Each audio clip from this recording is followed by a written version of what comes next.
Olá, você que me segue no Rodrigo Silva Arqueologia, que bom estarmos aqui no nosso encontro semanal, que já é costumeiro para a maioria de vocês, onde sempre tratamos de assuntos relacionados à teologia, história, filosofia, religião, arqueologia bíblica e muito mais. E você é muito bem-vindo. E meu muito obrigado não apenas por você estar conosco aqui no canal do Rodrigo Silva Arqueologia, mas também pelos comentários que você deixa, quando você gosta do vídeo também, que deixa o seu like. Muito obrigado.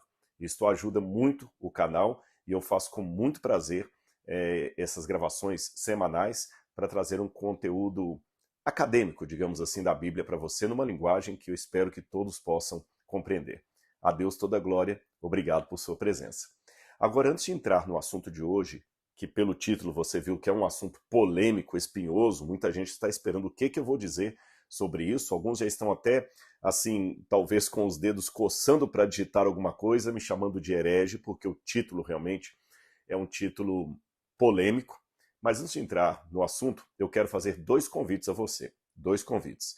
O primeiro deles é que eu tenho o curso A Bíblia Comentada com Rodrigo Silva. E se você ainda não é meu aluno, não está inscrito no curso, por que você não faz isso hoje mesmo? Logo depois de assistir o vídeo, é claro. Eu vou deixar o link para você e toda semana, quarta-feira, todas as quartas-feiras, sempre tem uma aula inédita, onde eu comento a Bíblia Sagrada, desde o Gênesis até o Apocalipse. E para alguns livros da Bíblia, eu chamei outros teólogos, teólogas, que são todos amigos meus, para ajudarem também nesse curso aí, onde você vai ter uma faculdade de teologia, vamos dizer assim, da sua casa. Você não precisa nem sair, nem se matricular num seminário comum, nem fazer o vestibular, porque eu garanto, o conteúdo que eu passo nessas aulas, e os meus colegas também nas outras que gravaram ali, não é diferente ou inferior ao conteúdo que alunos de um curso de bacharelado em teologia recebem em sala de aula. Eu digo um curso reconhecido pelo MEC, com professores mestres e doutores, ou seja, é um curso feito com muito carinho e muita profundidade para você. Além de você participar do curso e adquirir conhecimento bíblico, você também estará ajudando a construir o Museu de Arqueologia Bíblica do NASP, tá bom? E o outro convite, o outro anúncio muito importante é que no dia 22 de janeiro nós temos um evento todo especial em São Paulo, Jesus como você nunca viu. Agora, o evento presencial já está com todos os lugares lotados. O auditório já lotou, todo mundo já se inscreveu, já marcou a presença ali, e não adianta você chegar lá sem estar cadastrado. Mas fique tranquilo, porque conversando com a equipe, como houve muita procura e o auditório não cabe todo mundo, pensamos, será que vamos fazer duas sessões? Ou vamos oportunizar pessoas que moram em outros estados, ou mesmo em São Paulo, que não puderam estar presencialmente, a assistirem isso através da internet. Mas para isso é importante também você fazer uma inscrição nesse programa. É completamente grátis, tá bom? Você não vai ter que pagar nada para se matricular, mas para fazer essa inscrição. Mas não adianta você ficar assim, eu vou ver depois só pela internet. É muito importante que você esteja inscrito. Então vou deixar um segundo link sobre o evento do dia 22, Jesus como você nunca conheceu, ou como você nunca viu.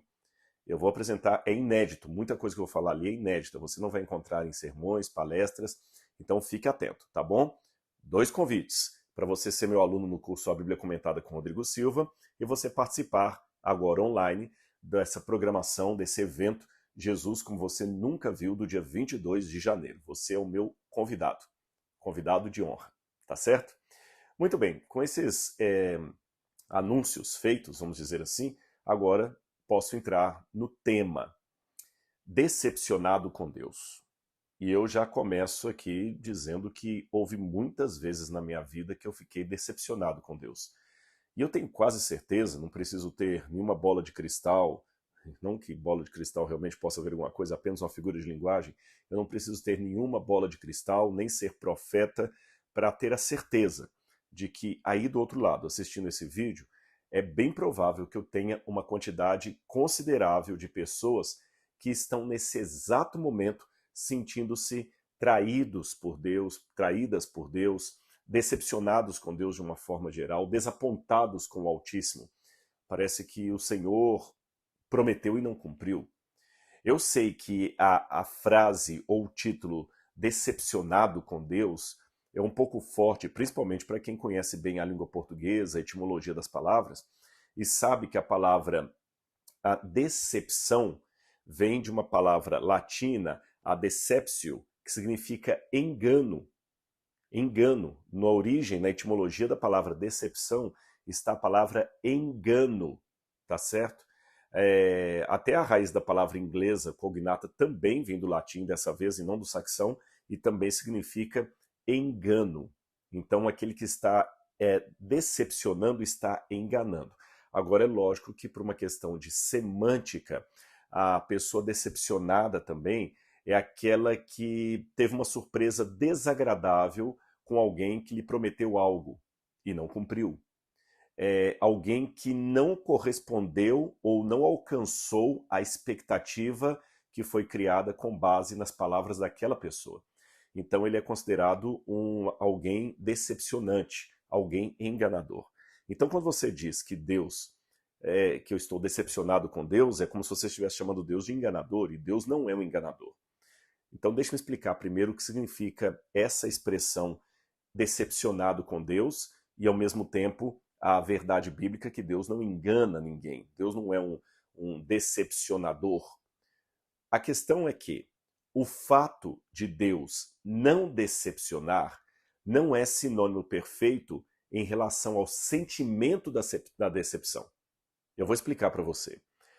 Deus não falha, mas às vezes o sentimento humano que eu tenho diante da provação, da dor, do silêncio celestial é que Deus falhou. Você compreendeu? A realidade de Deus não é sinônima da realidade dos nossos sentimentos em relação a Deus. Por exemplo, a Bíblia diz assim: não tarda o Senhor a sua promessa, como muitos já julgam demorada. O Senhor não tarda, mas da perspectiva de quem está do lado de cada eternidade, a volta de Jesus está demorando muito, está tardando muito. Então, Deus em si não falha, Deus não decepciona, Deus não mente, mas do lado de cá da eternidade, os nossos sentimentos insistem em nos dizer que Deus nos enganou, que Deus mentiu, que Deus nos traiu. Então, quando eu digo decepcionado com Deus, eu não estou falando da ótica da teologia clássica, dos atributos de Deus. Eu estou falando da ótica do sentimento humano, que muitas vezes não é correspondente à realidade expressa nos credos, nos livros de teologia sistemática. Você compreendeu? Então, quando eu digo decepcionado com Deus, eu estou falando de uma perspectiva do sentimento humano. Nós temos a sensação que ele nos decepcionou. Nós temos a sensação que ele nos desapontou. E você não precisa pensar que isso é necessariamente uma heresia. Por quê? Muitas vezes isso representa apenas a expressão da dor de um sentimento que não está entendendo o porquê, a causa do silêncio de Deus. Qual a razão por que Deus não age, por que Deus não se levanta, por que ele não faz alguma coisa, por que Deus permite que o ímpio prospere, que o mal prevaleça? E a prova maior que isto não é necessariamente uma heresia é que, se fosse, a Bíblia teria heresias, porque muitas vezes a forma como os salmistas dirigem-se ao Todo-Poderoso é expressando a sua decepção com a aparente inatividade de Deus. Você tem vários salmos, o Salmo 75, por exemplo, aqueles salmos que falam do cativeiro da Babilônia. Até quando, Senhor, o Senhor vai esquecer do teu povo?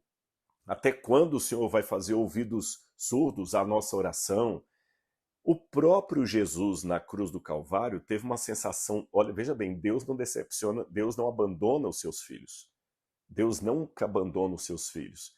Mas Jesus na cruz do Calvário teve uma sensação plena de abandono do Pai. Tanto é que ele disse: Deus meu, por que me desamparaste? É lógico, ou me abandonaste, como outra tradução. É lógico que ali nós temos uma realidade em que Deus teve que deixar o seu filho pagar o preço do pecado, e o Pai realmente se afastou em virtude de Cristo estar morrendo ali como se fosse o originador de todo o mal, porque ele teve uma morte vicária, uma morte no nosso lugar, uma morte no lugar do pecador. Cristo enfrentou o lago de fogo e enxofre na cruz. Então o Pai se afastou dele como se afasta dos ímpios, mesmo Cristo não merecendo. Mas isto não nega a realidade que Deus não abandona os seus filhos, ainda mais o filho inocente. Mas Cristo se sentiu abandonado, tanto é que ele falou, Deus meu, por que me abandonaste? Ele não falou, por que o Senhor se afastou em relação ao pecado? Porque o Senhor me abandonou. Então, esse sentimento, ainda que não seja correto do ponto de vista da ortodoxia, ele é real. E muitas vezes ele assalta o meu coração e quem sabe o seu também. Vamos trabalhar um pouquinho mais essa problemática da decepção com Deus. Olha o Salmo 91.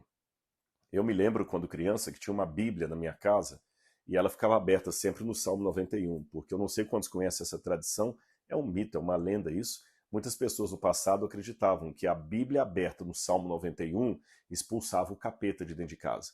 Eu lembro que a Bíblia tinha aquela página até amarelada porque só ficava aberta ali. E muitos lares deixavam a Bíblia aberta no Salmo 91. E muitas pessoas que não sabiam absolutamente nada de Bíblia, o Salmo 91 ele sabia de cor, porque convencionou-se que esse aqui é um salmo de exorcismo, que o diabo se espanta e corre quando esse salmo é recitado ou aberto assim. Isso é fazer da Bíblia um amuleto, mas eu não vou entrar no mérito da questão. O fato é que esse salmo demonstra ter um poder muito grande contra o inimigo, porque ele reclama as promessas de Deus para o servo de Deus. E eu vou ler o Salmo 91 para você. Na minha tradução aqui, eu estou lendo a Nova Almeida atualizada, diz assim, Salmo 91. Aquele que habita no esconderijo do Altíssimo e descansa à sombra do Onipotente, diz ao Senhor, Tu és o meu refúgio e a minha fortaleza, o meu Deus em quem confio. Pois ele livrará você do laço do passarinheiro e da peste perniciosa. Ele o cobrirá com suas asas ele o cobrirá com suas penas, e sob as suas asas você estará seguro. A sua verdade é proteção e escudo. Você não terá medo do terror noturno, nem da flecha que voa de dia, nem da peste que se propaga nas trevas, nem da mortandade que assola ao meio-dia. Caiam 1000 ao seu lado, 10.000 à sua direita, você não será atingido. Somente com seus olhos você contemplará e verá o castigo dos ímpios. Você disse, o Senhor é o meu refúgio, você fez do Altíssimo a sua morada. Nenhum mal lhe sucederá. Praga nenhuma chegará à sua tenda, porque aos seus anjos ele dará ordens a seu respeito, para que guardem você em todos os seus caminhos. Eles o sustentarão em suas mãos, para que você não tropece em alguma pedra. Você pisará o leão e a cobra, e com os pés esmagará o leãozinho e a serpente. Deus diz, porque a mim se apegou com amor, eu o livrarei. Eu o protegerei porque conhece o meu nome. Ele me invocará e eu lhe responderei. E na sua angústia eu estarei com ele e o livrarei e o glorificarei. Vou saciá-lo com longevidade e lhe mostrarei a minha salvação. Lindo, não é mesmo? Palavra da salvação. Mas e na prática, será que é assim mesmo? Quantos cristãos já não morreram picados por cobras? Quantos já não morreram por um animal selvagem que o atacou como um leão? Quantos já não foram atingidos por doenças mortais e parece que Deus não cumpriu a parte dele? Aliás, chama a minha atenção que a promessa aqui é muito forte. É a descrição de alguém que está no deserto e que nada vai acontecer com ele. Mas na prática não parece ser bem assim. Olha que interessante o Salmo 34, verso 7. Aliás, o Salmo 91 é até considerado um salmo messiânico. Só que quando eu vou no Salmo 34, verso 7,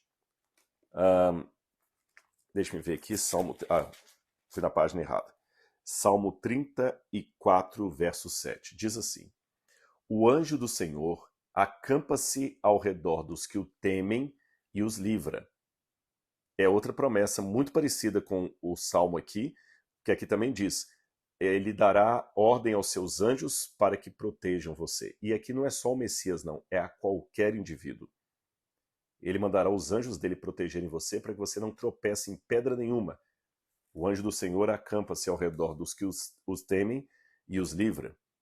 Essa é a promessa de Deus. Mas na prática, nós não vemos muitas vezes essa promessa se cumprindo. Nem Jesus, de certa forma. Sabe por quê? Quando eu vou, por exemplo, no Salmo 18, verso 50, Salmo 18, verso 50, eu vejo uma promessa que aparentemente não foi cumprida. essa promessa foi feita sobre a casa de Davi. O Salmo 18 é um salmo longo, é um salmo de Davi, que foi composto por ele, tá aqui, ó, o mestre de cantos, salmo de Davi, servo do Senhor, o qual dirigiu ao Senhor as palavras desse cântico no dia em que o Senhor o livrou de todos os seus inimigos e das mãos de Saul. Aí, Deus fez uma promessa a Davi, e Davi reproduz essa promessa no verso 50. É ele quem dá grandes vitórias ao seu rei. É ele, Deus, que dá grandes vitórias ao seu rei. E usa de misericórdia para com o seu ungido. A palavra ungido aqui em hebraico, Mashiach, significa o Messias. Tanto o rei era ungido, como o próprio Salvador também era ungido, era o Messias. Vou ler de novo o verso. É ele quem dá grandes vitórias ao seu rei e usa de misericórdia para com o seu Messias, com Davi e a sua posteridade para sempre. Ou seja, Davi e os seus descendentes. Deus usará de misericórdia para com todos eles. Deus dá grandes vitórias para eles. Bom, Jesus era descendente de Davi. Jesus era o Messias. Mas aparentemente não teve misericórdia para Jesus na cruz do Calvário. E não somente isso, quando eu vou a Jeremias capítulo 22, versículo 28 em diante, Jeremias capítulo 22, versículo 28 em diante. Deixa eu abrir aqui para ler para vocês. Jeremias capítulo 22, eu estou na problemática ainda, você vai entender. Verso 38, verso 28 em diante. Olha o que Deus falou aqui, olha. Será que esse Jeconias é como um vaso quebrado e desprezado do qual ninguém se agrada? Por que que ele e os seus filhos foram lançados fora, jogados numa terra que não conhecem? Ó terra, terra, terra, ouça a palavra do Senhor. Ora, Jeconias aqui era um dos descendentes de Davi, rei de Judá, e não teve misericórdia dele. Tanto é que o próprio texto diz que ele foi como um vaso quebrado, desprezado, alguém de quem ninguém se agrada, e ele foi lançado numa terra estrangeira. Jeconias não teve misericórdia e era descendente de Davi. Jesus também não teve misericórdia na cruz. Deus não amenizou a dor na cruz, o castigo sobre Jesus. Pelo contrário, ele foi castigado, ele sofreu a dor, morreu a morte de todos os homens, diz o livro de Hebreus. Mas e a promessa do Salmo 18, verso 50, que Deus ia colocar o seu ungido, os descendentes da casa de Davi protegidos? Parece que não se cumpriram. O que a gente quer, o que a gente pode entender então dessas palavras do Salmo? Será que Deus falhou? É curioso que quando Jesus estava na cruz, no jardim da tentação, corrigindo aqui, quando Jesus estava no deserto da tentação, não no jardim das oliveiras, no deserto da tentação, deserto da Judeia, o diabo apresentou-se a Jesus tentando-o. E a primeira vez que o diabo abre a boca é para mandar Jesus transformar pedras em pães. Você conhece essa tentação. Depois o diabo abre novamente a sua boca. Isso no Evangelho de Mateus está na segunda tentação, no Evangelho de Lucas é a terceira tentação. E o diabo pega Jesus, leva-o até o pináculo do templo em Jerusalém, e lá o diabo cita para Jesus uma passagem do Salmo 91. O diabo dá uma ordem primeiro a Jesus, fala assim: pula daqui, Jesus. Pula daqui, por quê? Porque está escrito: aos seus anjos ele dará ordens a seu respeito, para que eles tomem você na mão, para que você não tropece em pedra nenhuma. O diabo estava citando justamente o Salmo 91. É como se ele quisesse reclamar para Jesus essa promessa. Olha, o pai não prometeu que ia cuidar de você, então pode pular, que nada vai te acontecer. Agora é interessante que no modo como o diabo cita esse texto para Jesus, ele não cita o texto completo. Olha como o diabo citou. Eu vou reproduzir aqui. Porque está escrito, disse Satanás no deserto, aos seus anjos ele dará ordens a seu respeito para que eles tomem você na mão, para que você não tropece em pedra nenhuma. Agora, quando a gente vai no original aqui do Salmo 91 está assim, olha, vou ler para vocês aqui. Porque aos seus anjos ele dará ordens a seu respeito, para que guardem você. Essa parte que guardem você está no Evangelho de Lucas. Em todos os seus caminhos. Eles o sustentarão nas suas mãos para que você não tropece em pedra alguma. Essa expressão, em todos os seus caminhos, foi omitida pelo diabo. Ele citou a Bíblia, mas ele omitiu talvez a parte mais importante. Os anjos de Deus guardarão você em todos os seus caminhos. A pergunta é, em todos os seus caminhos significaria qualquer caminho que eu andar de maneira indistinta? Não. Em todos os seus caminhos são os caminhos que lhe dizem respeito ao seu objetivo de vida. No caso de Jesus, o caminho que ele dizia respeito, o caminho que ele deveria traçar, não é predestinação, não. Não é que os dias já estão contados ali, mas é aquele caminho reto que Deus fala lá assim, esse é o caminho, andai por ele.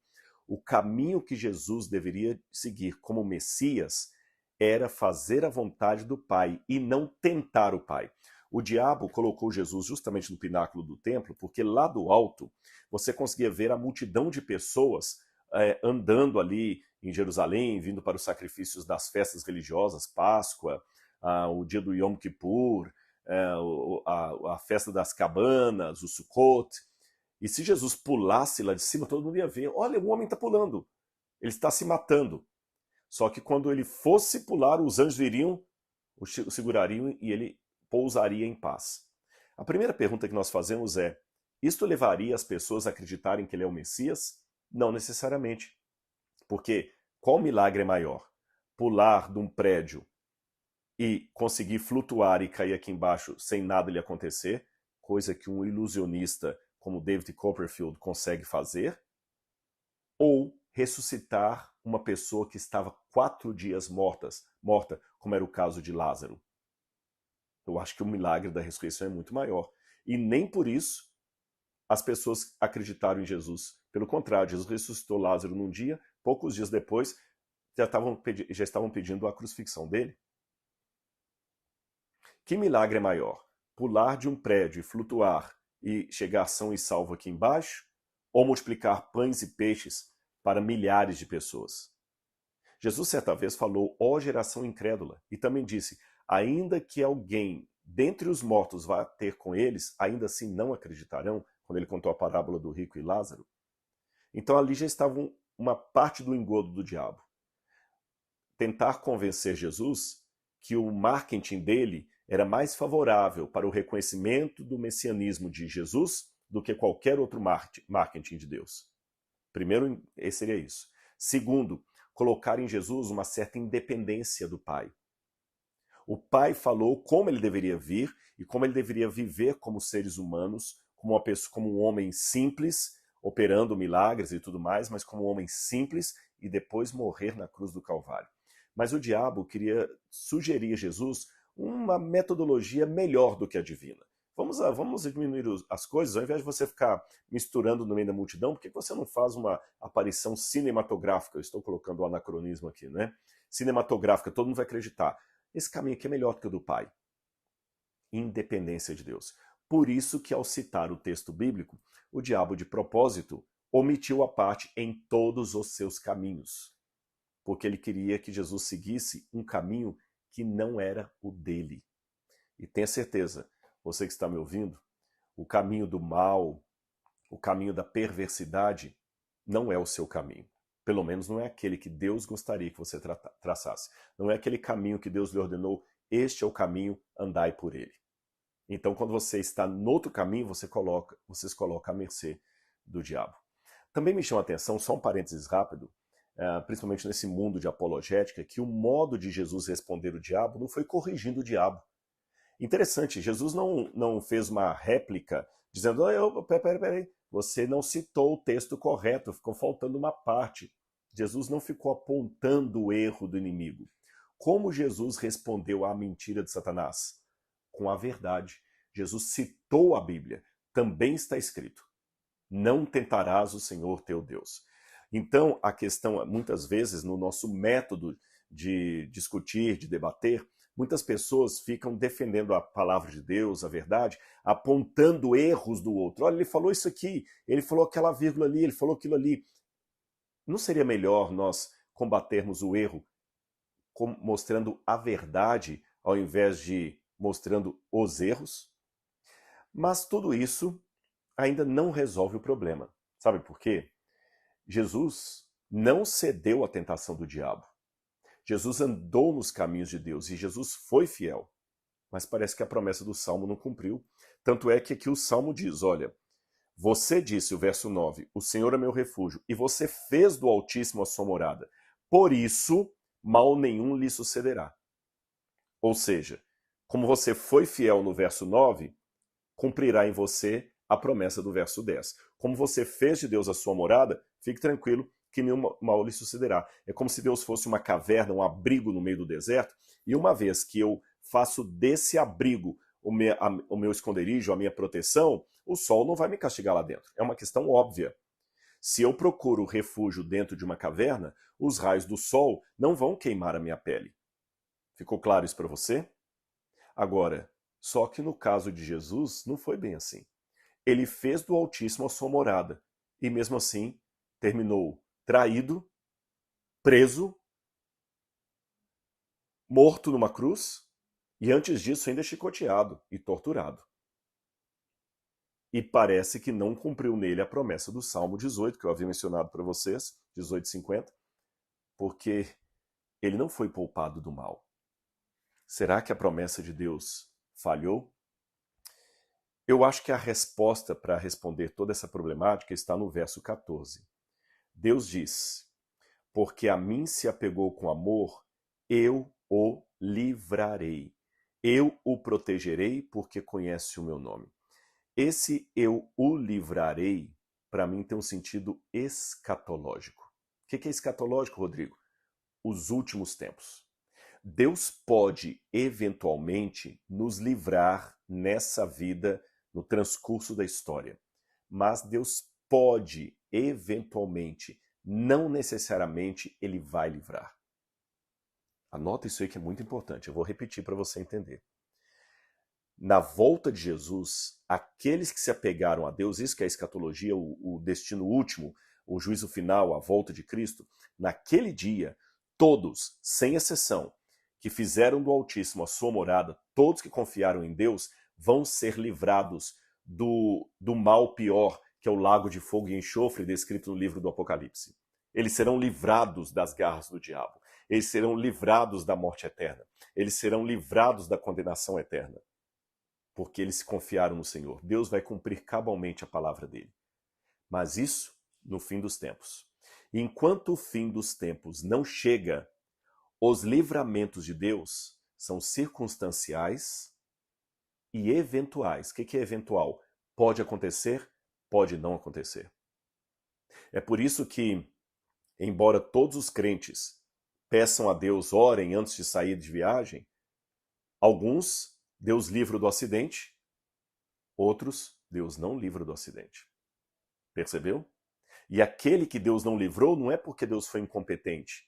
Mesmo, como eu falei no início desse vídeo, que nós temos o sentimento de que Deus nos abandonou, mas isso não é verdade. É a dinâmica do grande conflito. Se Deus não mostrar nenhum tipo de ação na história, se Deus não intervier na história, de maneira nenhuma, nunca, nós vamos ter a sensação que estamos abandonados pelo céu. Se, por outro lado, Deus operar um milagre toda terça-feira, 10 horas da manhã, nós não vamos nunca ansiar a Nova Jerusalém nem a volta de Jesus. O mundo já está bom demais do lado de cá. E onde é que vai residir o nosso desejo de nos livrar desse mundo de dor e de pecado? E embora Deus não seja um sádico, ele sabe que muitas vezes é o sofrimento, é a dor que nos faz lembrar que esse mundo não é o nosso lar. Por mais que nós nos apeguemos às coisas daqui. E é compreensível, porque eu ainda não vivi a vida da Nova Jerusalém. Eu não vivi a vida eterna. Então, a única vida que eu conheço é essa aqui. E essa vida que é tão fugaz, que acaba tão rápido, parece ser tudo que eu tenho, mesmo que não seja, porque eu tenho a vida eterna. Mas como eu não vivi lá, eu só tenho a sensação do lado de cá. Então, quando um crente, por exemplo, morre com 16 anos de idade, Mesmo que acreditemos na ressurreição, a gente fala, por que Deus permitiu que ele morresse tão jovem?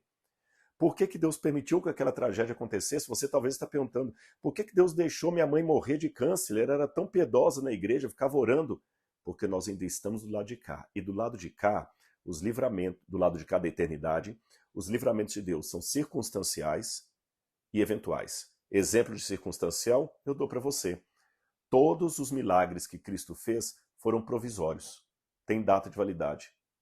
Quer que eu prove? Muito bem.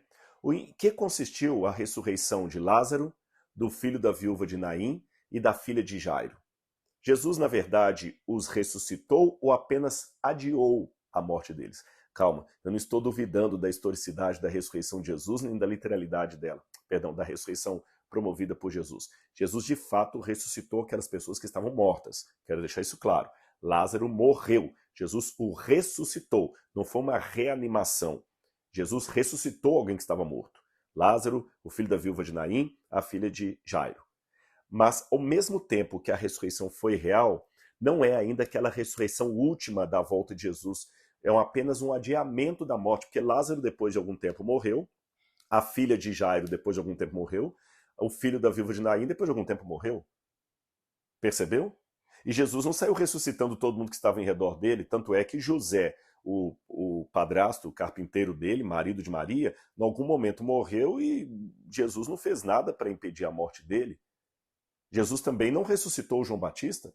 João Batista morreu e Jesus não ressuscitou João Batista. Por isso que os milagres de Cristo são, como eu disse, eventuais. Eles podem acontecer ou não. E eles têm data de validade. Eles são provisórios. São livramentos provisórios, porque Deus pode me livrar de um acidente automobilístico a ponto de eu dar um testemunho na igreja. Irmãos, veio um anjo de Deus, só pode ser um anjo, porque quando eu estava na frente do caminhão, eu sentia uma mão pegando o volante e me tirando assim numa fração de segundo, só pode ter sido um anjo. Eu estou até tremendo. E você fica emocionado e ora a Deus, e é correto orar, é correto agradecer a Deus, é correto atribuir um livramento àquele episódio.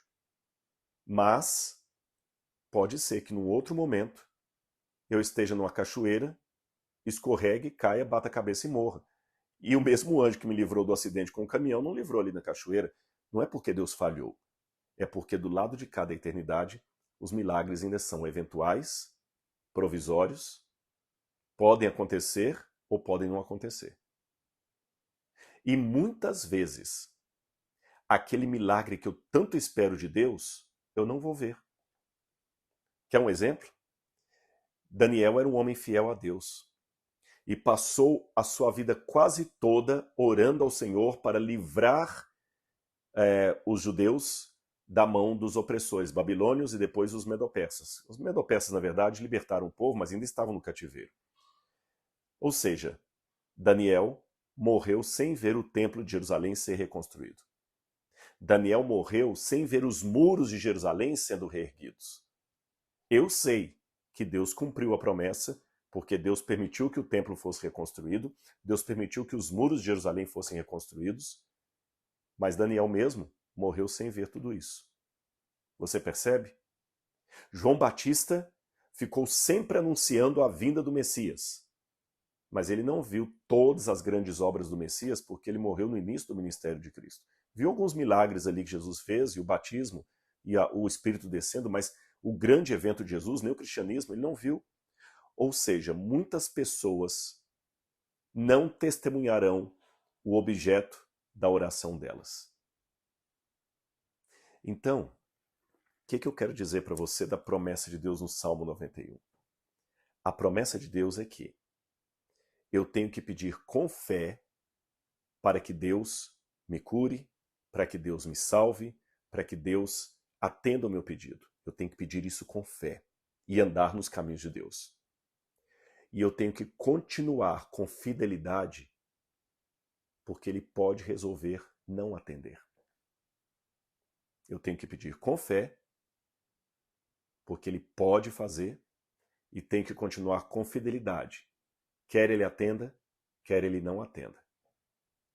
E não é um engano, porque aquilo que nós não testemunharmos em vida agora, nós testemunharemos na glória quando Ele voltar quando ele vier nas nuvens com poder e grande glória. Então peça a Deus com fé para que ele atenda a sua oração e continue fiel ao lado dele, mesmo que algumas partes do Salmo 91 não se cumprirem ao pé da letra na sua vida hoje. Porque fique tranquilo, o que não se cumprir hoje, se cumprirá em breve no porvir. E se cumprirá de uma vez por todas. Sabe por quê? Porque quando Deus nos tirar do laço do passarinheiro, ele não vai simplesmente deixar o laço do passarinheiro montado. Ele vai nos tirar e vai destruir o laço do passarinheiro. Ele não vai simplesmente evitar que pestes e pragas cheguem, mortandades cheguem até a nossa tenda. Ele vai nos tirar da peste e da mortandade e vai destruir toda a fonte de peste e de mortandade. E aí, aquilo que hoje parece ser uma decepção com Deus, será apenas uma parte da história, da dinâmica que nós ainda não temos condições de entender. Que Deus abençoe você e sua vida. Fique firme nas palavras que eu disse, porque apesar das aparências, Deus não nos decepciona. Que Deus abençoe você. E não esqueça, agora depois do vídeo, vá lá nos 2 links do curso A Bíblia Comentada com Rodrigo Silva e do evento do dia 22 de janeiro, o Jesus como eu nunca conheci. Você é o meu convidado. Um grande abraço. Tchau, tchau.